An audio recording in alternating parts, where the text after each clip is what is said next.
मेहनत बताती है कि परिणाम कैसा होगा। मेहनत बताती है कि परिणाम कैसा होगा, वरना परिणाम तो बता ही देता है कि मेहनत कैसी थी, है ना। तो चलिए मेहनत करिए।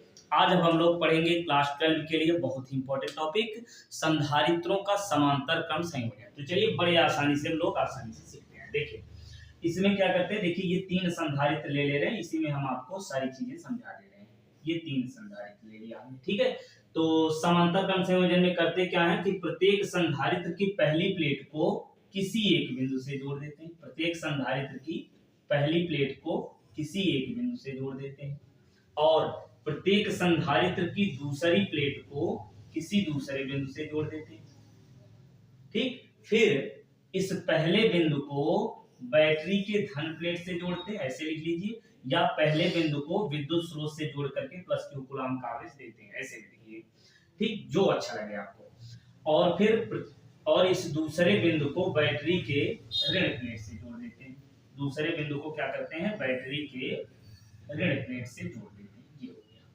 ठीक, इस प्रकार का संयोजन समांतर क्रम संयोजन कहलाता है।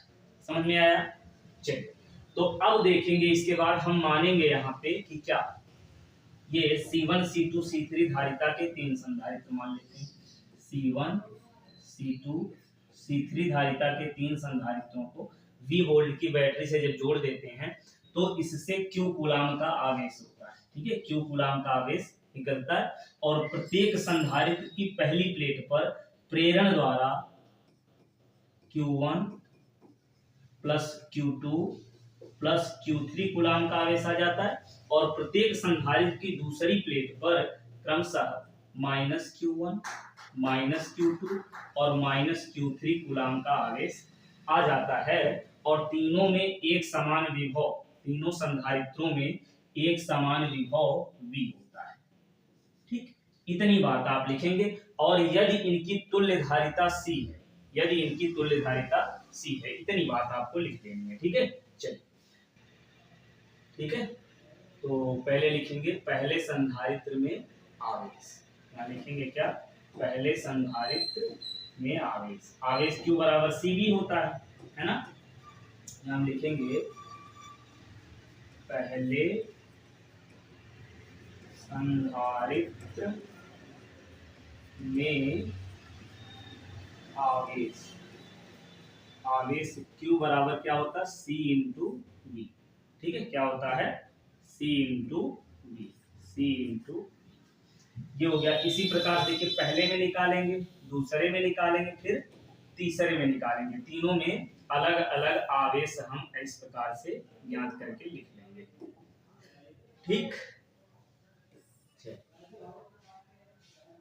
ये क्या, यहाँ हम लिखेंगे पहले संधारित्र में आवेश कितना है, Q1 है, तो Q1 बराबर क्या मिलेगा, C1 और विभव V हो गया। फिर दूसरे संधारित्र में इसी प्रकार से लिखिए, दूसरे संधारित्र में आवेश Q2 बराबर C2 इंटू V हो जाएगा। फिर लिखेंगे तीसरे संधारित्र में आवेश कितना हो जाएगा, Q3 बराबर C3 इंटू V। अब यहाँ हम लिखेंगे कुल आवेश, कुल आवेश या तुल्य आवेश लिखिए, अच्छा है।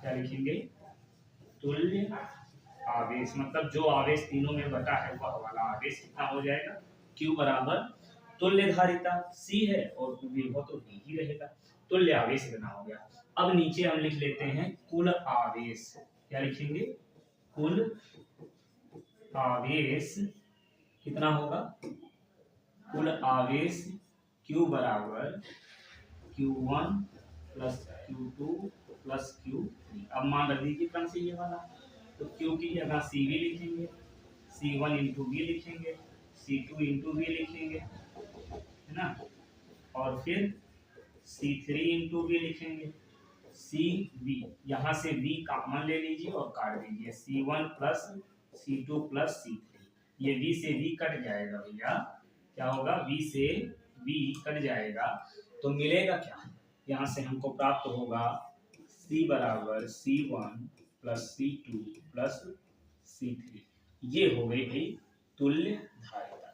अब तुल्य धारिता तो मिल गई। अब इसमें विशेष बातें क्या है जो आपको हमेशा याद रखनी है, क्या कि प्रत्येक संधारित्र में आवेश अलग अलग होता है और विभव समान होता है। विभव कितना होता है, जितने वोल्ट की बैटरी से जोड़ा जाता है वही विभव प्रत्येक में रहता है, और आवेश अलग अलग होता है, ये बात याद रखिए। और इस तरीके से डेरिवेशन स्पष्ट शब्दों में आप लिख देंगे। ठीक है, तो चलिए पढ़ते रहिए, स्वस्थ रहिए, मस्त रहिए, मिलते हैं फिर नेक्स्ट वीडियो में।